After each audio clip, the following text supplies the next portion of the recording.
Alhamdulillah. Alhamdulillah Rabbil Alameen. Wassalatu wassalamu ala rasulihil khatamin nabiyyin wa ala alihi tayyibin wa ashabihi tahirin wal mu'minina wal muslimina kullihim ajma'in amma ba'd.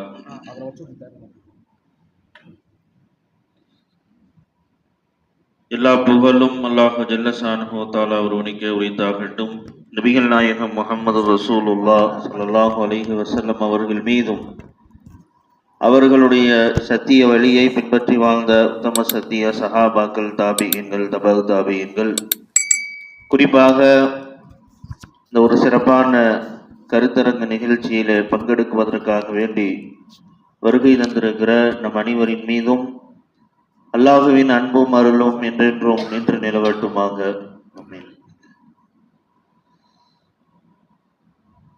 அல்லாஹுவினுடைய மாபெரும் கிருபையால்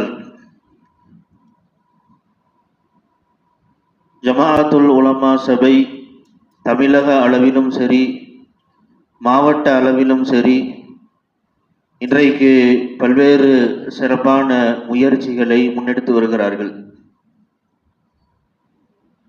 ஜமாஅத்துல் உலமா என்றால் என்ன என்று கேட்ட காலம் போய் இன்றைக்கு ஜமாஅத்துல் உலமாவை தெரியாத நபர்களே இல்லை என்று சொல்லப்படுகிற அளவுக்கு பரவலாக சமூக சேவைகளை இந்த ஜமாஅத்துல் உலமா சபை செய்து கொண்டிருக்கிறது.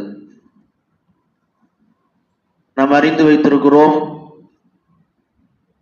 இந்த நாட்டினுடைய மிகப்பெரிய பிரச்சனைகளாக முன்னெடுக்கப்பட்ட சிஏஏ என்ஆர்சி பிரச்சனையிலே துவங்கி, வக்ஃபு பிரச்சனையிலே துவங்கி, மத்திய அரசால் கொண்டு வரப்பட்ட பல்வேறு கருப்பு சட்டங்கள், அவைகளை எப்படியெல்லாம் இந்த சமுதாயம் கையாள வேண்டும் என்பதற்கு வழிகாட்டுதலை சொல்லி தந்ததிலே துவங்கி, ஜமாஅத்துல் உலமாவினுடைய செயல்பாடு என்பது ரொம்ப தீவிரமாக இருந்திருக்கிறது. சொல்ல போனால் இன்றைக்கு இந்த தமிழகத்தை பொறுத்த வரைக்கும் யார் ஆட்சியிலே அமர வேண்டும் என்பதை தீர்மானிக்கிற ஒரு இடத்திலே ஜமாஅத்துல் உலமா சபை இன்றைக்கு வரைக்கும் செயல்பட்டு கொண்டிருக்கிறது. அல்லாஹ்வுடைய கிருபையால் இன்றைக்கு இந்த நாட்டிலே வாழக்கூடிய முஸ்லிம்களுக்கு பாதுகாப்பான கட்சி எது, எந்த ஆட்சியாளரை கொண்டு வந்து அமர வைத்தால் இங்கே வாழக்கூடிய முஸ்லிம்களுக்கு அது பாதுகாப்பாக இருக்கும் என்பதை பள்ளிவாசலினுடைய இமாம்களின் வழியாய், மிம்பரின் வழியாய், ஜும்மா மேடைகளின் வழியாய் அவர்களை பேச வைத்து, ஒவ்வொரு மஹல்லாவிலும் பேச வைத்து, அதன் மூலமாக இந்த நாட்டை ஆட்சி செய்ய வேண்டும் என்பதை தீர்மானிக்கிற ஒரு இடத்திலே ஜமாஅத்துல் உலமா சபை இன்றைக்கு செயல்பட்டு கொண்டிருக்கிறது என்பது ரொம்ப வரவேற்கத்தக்க ஒரு சந்தோஷத்திற்குரிய ஒரு செய்தி. அந்த அடிப்படையில் மாவட்டம் தோறும் ஏதாவது ஒரு நிகழ்ச்சியை முன்னெடுத்து செய்து கொண்டிருக்கிறார்கள். அந்த வரிசையில இன்றைக்கு நாமக்கல் மாவட்டத்தில் இப்படி ஒரு சிறப்பான கருத்தரங்கம் என்பது ஏற்பாடு செய்யப்பட்டிருக்கிறது.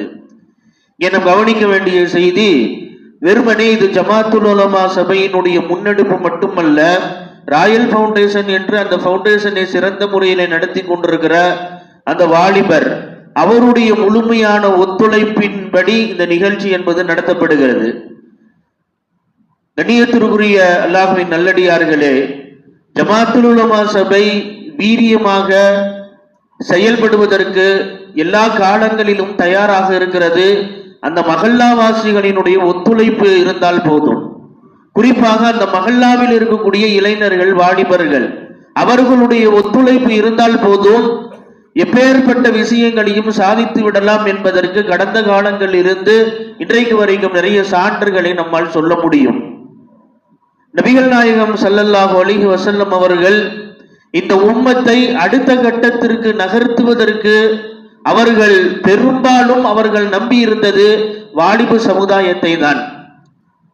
இன்றைக்கு எப்படி இந்த ராயல் ஃபவுண்டேஷனை சார்ந்த அந்த வாலிபர் இது போன்ற இந்த நிகழ்ச்சிகளை நடத்துவதற்கு துடிப்போடு முன் வந்திருக்கிறார்களோ, அதே போல சமூகத்தில் இருக்கிற பல வாலிபர்கள், ஒவ்வொரு மஹல்லாவில் இருக்கக்கூடிய வாலிபர்கள் ஜமாஅத்துல் உலமா சபையோடு சேர்ந்து இன்னமும் பல நிகழ்ச்சிகளை நடத்துவதற்கு முன்வர வேண்டும். ஸல்லல்லாஹு அலைஹி வஸல்லம் இந்த மார்க்கத்தினுடைய ஏராளமான பணிகளை வாலிபர்களிடத்தில் தான் ஒப்படைத்தார்கள். வரலாறுகள் முழுக்க நீங்கள் பார்க்கலாம். நாளை மறுமையில் அல்லாஹ்விடத்தில் நீதிமன்றத்தில் நீதி விசாரணையின் போது கேட்கப்படுகிற மிக முக்கியமான 5 கேள்விகளிலே ஒன்று, ஸல்லல்லாஹு அலைஹி வஸல்லம் சொல்லுகிறார்கள், உன்னுடைய வாலிபத்தை எப்படி கழித்தாய், உன்னுடைய அந்த வாலிப பருவத்தை எந்த அடிப்படையில் எந்த அமைப்பிலே அந்த வாலிப பருவம் கழிந்தது என்கிற அந்த கேள்விக்கு பதில் சொல்லாமல் மறுமையினுடைய நீதிமன்றத்தினுடைய விசாரணையில் இருந்து யாரும் அகல முடியாது என்று நபி ஸல்லல்லாஹு அலைஹி வஸல்லம் அவர்கள் சொன்னதன் பின்னணியில் வாலிபர்கள் சமூக பிரச்சனைகளில் பங்கெடுப்பது என்பது எவ்வளவு தூரம் முக்கியத்துவம் வாய்ந்தது என்பதை நாம் புரிய வேண்டும். வரலாறுகள் முழுக்க நீங்கள் தேடி பார்க்கலாம். ஒரு சமுதாயம் அழிந்து போனதற்கும் பின்னணியிலும் வாலிபர்கள் இருக்கிறார்கள். ஒரு சமுதாயம் தூக்கி நிறுத்தப்பட்டதற்கு பின்னணியிலும் வாலிபர்கள் இருந்திருக்கிறார்கள். ஸ்பெயின் கிட்டத்தட்ட 800 வருட காலம் இஸ்லாமிய ஆட்சி கோலோன்றி வந்த ஒரு நாடு ஸ்பெயினுடைய நாடு.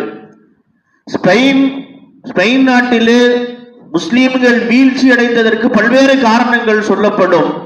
அதிலே குறிப்பாக பிரெஞ்சு நாட்டினுடைய மன்னன் ஸ்பெயினின் மீது படையெடுப்பதற்காக வேண்டி அவன் எல்லா தயாரிப்புகளையும் செய்தான். அப்போது அந்த பிரெஞ்சு நாட்டில் இருந்த அந்த ஒற்றன் ஒருவர் சொல்லுகிறான், அரசரே, ஒரு நாட்டின் மீது படையெடுப்பதாக இருந்தால் அந்த நாட்டிலே வாலிப சக்தி எப்படி இருக்கிறது என்பதை பார்த்துவிட்டு அதற்கு பின்னால் தான் நாம் படையெடுக்க வேண்டும். அப்போதுதான் நாம் அந்த நாட்டை வீழ்த்த முடியும், அவர்களை நம் காலுக்கு கீழே கொண்டு வர முடியும் என்று அவர் ஆலோசனை சொன்னார். அந்த ஆலோசனையின் பெயரிலே பிரெஞ்சு நாட்டில் இருந்து ஒற்றர்கள் அனுப்பப்படுகிறார்கள், ஸ்பெயினுக்கு அனுப்பப்படுகிறார்கள்.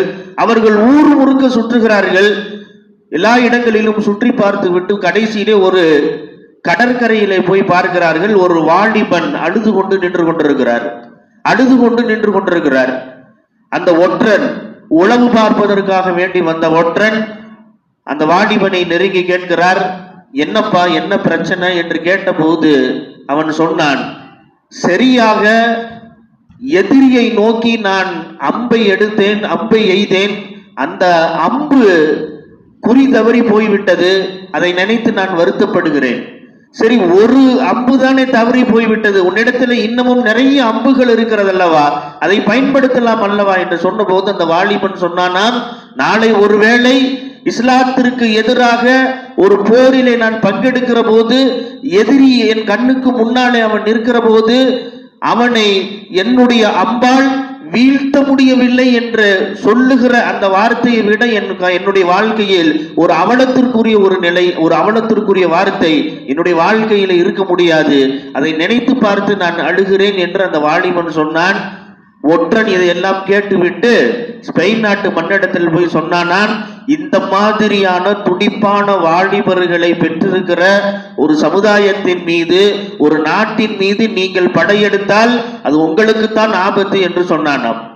கொஞ்ச காலம் போனது, அதே ஸ்பெயின் நாட்டிலே திரும்ப பிரெஞ்சு நாட்டினுடைய அதிபர் ஒற்றரை அனுப்பி வைக்கிறார். இப்போது போய் அந்த நாட்டினுடைய வாலிபர்கள் எப்படி இருக்கிறார்கள் என்று ஆய்வு செய்து விட்டு வாருங்கள் என்று அனுப்பி வைக்கிறார்.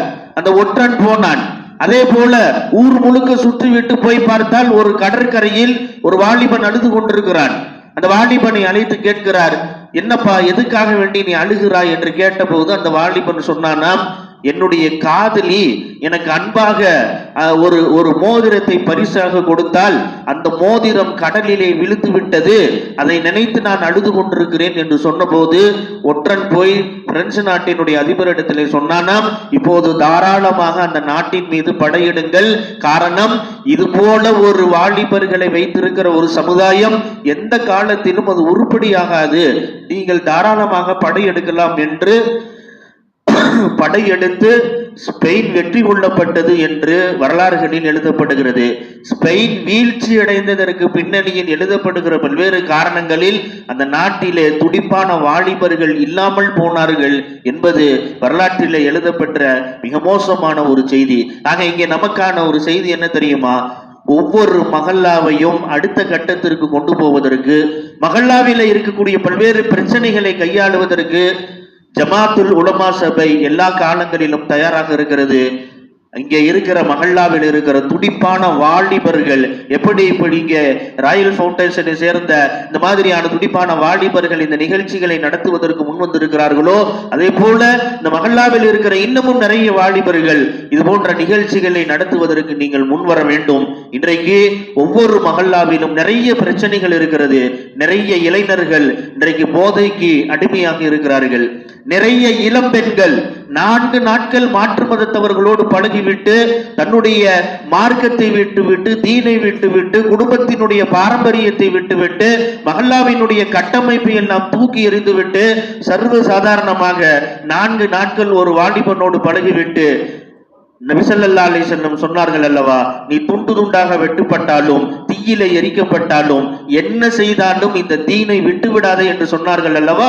அவ்வளவு தூரம் உயிரை விட மேலாக மதிக்கக்கூடிய அந்த தீனை தூக்கி எறிந்து விட்டு இன்றைக்கு எத்தனையோ மஹல்லாக்களில் இளம் பெண்கள் மாற்று மதத்தவர்களோடு ஓடி போய் கொண்டிருக்கிறார்கள்.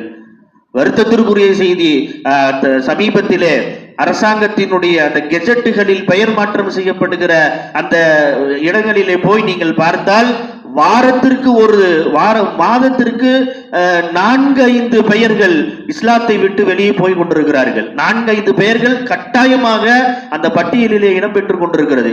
இஸ்லாத்தை விட்டு கிறிஸ்தவத்திற்கோ அல்லது வேற்றுமதத்திற்கோ இப்ப அவர்கள் போய் கொண்டிருக்கிறார்கள். ஆக இந்த மாதிரியான நிறைய கேலி கூத்துகள் ஒவ்வொரு மஹல்லாவிலும் இன்றைக்கு நடந்து கொண்டிருக்கிற போது ஜமாத்துல் உலமா சபை அதை களையெடுப்பதற்கு எல்லா விதத்திலும் தீவிரமாக முயற்சி செய்வதற்கு நாங்கள் தயாராக இருக்கிறோம்.